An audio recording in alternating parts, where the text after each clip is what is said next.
కేంద్రంలో cabinet discussion జరిగిందండి జమిలీ ఎన్నికల మీద ఇవాళ కేంద్రం నిర్ణయం చేయడం జరిగింది. దేశవ్యాప్తంగా కూడా ఇంతకు ముందు రామ్నాథ్ కోవింద్ గారి నాయకత్వంలో ఒక కమిటీని ఏర్పాటు చేశారు. ఆ కమిటీ ఇవాళ తన రిపోర్ట్ని కేంద్ర నాయకత్వానికి ఇచ్చారు. వారు కూడా దీన్ని స్టడీ చేసి ద్రౌపది ముర్ము గారికి ఇవ్వడం జరిగింది. ఇవాళ క్యాబినెట్లో దీని మీద డిస్కషన్ జరిగి క్యాబినెట్ యాక్సెప్ట్ చేసింది. కానీ దీనికి ఏంటంటే ఇవాళ పార్లమెంట్లో దీనికి చేయవలసినటువంటి సవరణ ఏదైతే ఉందో రాజ్యాంగానికి 324, 325 ఆర్టికల్ కింద సవరణ చేయాలి.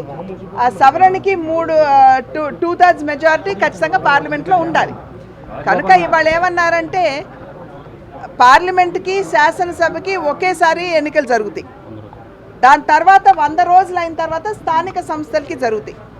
ఇవి ఎందుకు, ఈ జమిలీ ఎన్నికలు ఎందుకు వచ్చాయంటే సాధారణంగా ప్రతిసారి దేశంలో ఏదైనా అభివృద్ధి కార్యక్రమం చేయాలంటే ఎన్నికలు ఉన్నాయి, మోడ్ ఆఫ్ కాండక్ట్ ఉంది కాబట్టి మీరేమి చేయలేరు అని ఎక్కడికక్కడ కొన్ని సందర్భాల్లో అవరోధాలు కలుగుతున్నాయి.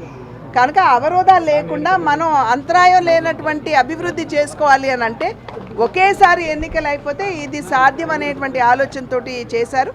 దీనిలో ఉన్నటువంటి కష్ట నష్టాలు అన్నింటి మీద కూడా కూలంకుషంగా చర్చ జరుగుతుంది. అండ్ మేము మంచి ఆశలో ఉన్నాం. ఖచ్చితంగా అందరూ కూడా దీన్ని యాక్సెప్ట్ చేస్తారని ఆశిస్తున్నాం. ఏంటండి, ఆబ్వియస్లీ వారేమో వారికి చేసేటువంటి అభ్యర్థన ఒకటే, దేశాభివృద్ధిని దేశ మంచిని కొంచెం దృష్టిలో పెట్టుకుని వారు నిర్ణయాలు చేస్తే బాగుంటుంది అని చెప్పి నేనైతే భావిస్తున్నాను. విదేశాలకు వెళ్ళి భారతదేశాన్ని కించపరిచే విధంగా, భారతదేశ గౌరవానికి భంగం వాటిల్లే విధంగా వారెవరూ కూడా